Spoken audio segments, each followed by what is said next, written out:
Prédiction pour 2018. 2018 en numérologie est une année 2 qui est un symbole de complémentarité, d'ambivalence et surtout d'unité. 2 étant le chiffre du féminin, tout ce qui est en rapport avec la femme pourrait mettre en lumière une ou plusieurs femmes connues ou inconnues du public, ou bien un travail en rapport avec ce thème. Rappelons aussi que le chiffre 2 a été mis en place en 2017 et qu'ainsi 2018 va permettre de consolider les acquis. Du fait que le chiffre 2 possède une force incroyable, il est important pour consolider cette énergie de bien la canaliser et maîtriser le meilleur de ce qu'elle peut donner. Il faudra s'en servir à bon escient, surtout dans le domaine féminin, afin d'en récolter les fruits avec un juste équilibre. Afin que chacun puisse mener une année 2018 de manière bénéfique et harmonieuse, il sera utile d'utiliser cette force dans une belle énergie et avec un bon esprit. Cette prise de conscience pourra faciliter les rapports entre individus en utilisant la douceur féminine dans un contexte d'élévation spirituelle. C'est tout ce que l'on peut souhaiter en 2018 à une humanité en quête de bonheur, d'éveil et de joie. Je signale aussi un important transit de Jupiter jusqu'en novembre 2018. Cette planète symbolise le lien, la cohésion, la croissance, l'expansion et la justice suprême. Jupiter séjourne en Scorpion.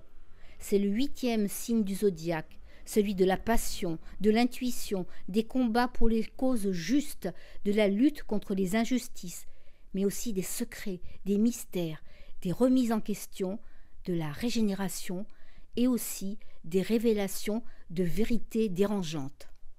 Jupiter séjournera dès novembre 2018 dans son domicile en Sagittaire, qui est un signe d'ouverture, d'expansion, de chance, d'optimisme, de succès, de voyage, de l'étranger, de la religion, la philosophie, l'éducation, les ressources humaines, la politique, la diplomatie, l'ordre et la justice. Profitons alors de ces opportunités positives pour ancrer totalement ces projets, même les plus fous. Ainsi, ne soyons pas prisonniers de l'astrologie qui voudrait nous faire croire que nous sommes captifs non seulement à l'intérieur d'un système, mais aussi d'un destin figé dans les étoiles. Soyons conscients de notre véritable être intérieur, celui qui est libre, heureux et sans préjugés.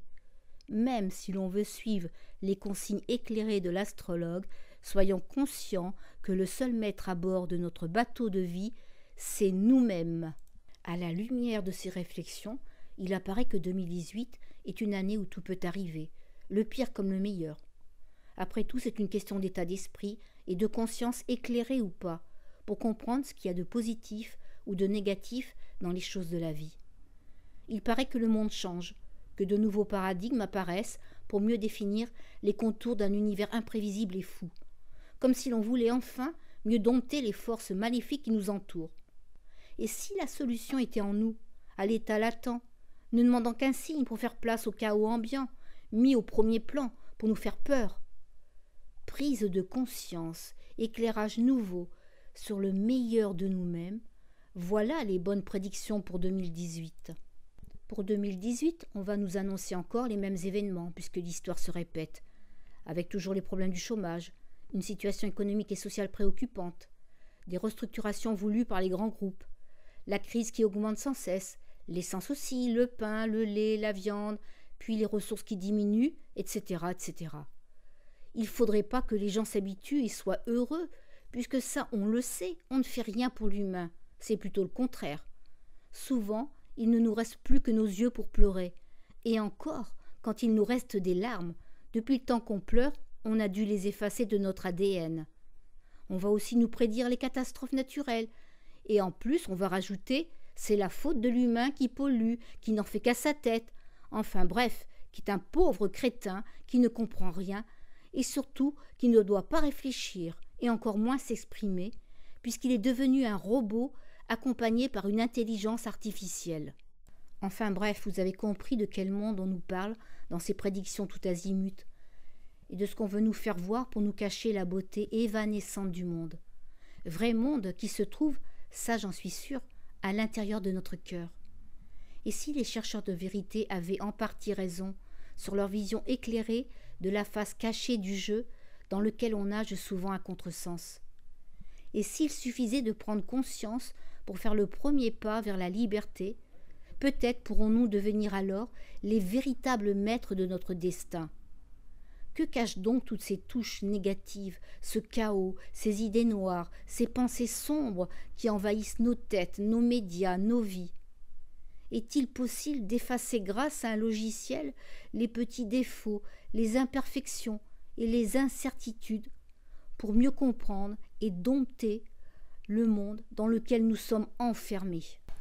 Et si 2018 devenait l'année des prédictions en libre choix, libre de choisir le monde dans lequel nous vivons, sans barrière mentale, sans préjugés, sans peur, sans contrainte, et ceci avec une accélération constante de la conscience. Levons les voiles sur la route de l'éveil et prenons notre envol vers la source de toute chose, notre conscience infinie. Essayons de voir les choses avec une vision plus vaste et plus aiguisée sur le nouveau monde qui s'offre enfin à nous. Pour 2018, je vous prédis des vibrations plus fortes, des points de vue plus éclairés. Comme tout n'est qu'une question de vibration et de fréquence, unissons-nous pour faire monter le taux vibratoire de la Terre et découvrir enfin des territoires créés par nous-mêmes, aussi positifs et créatifs les uns que les autres.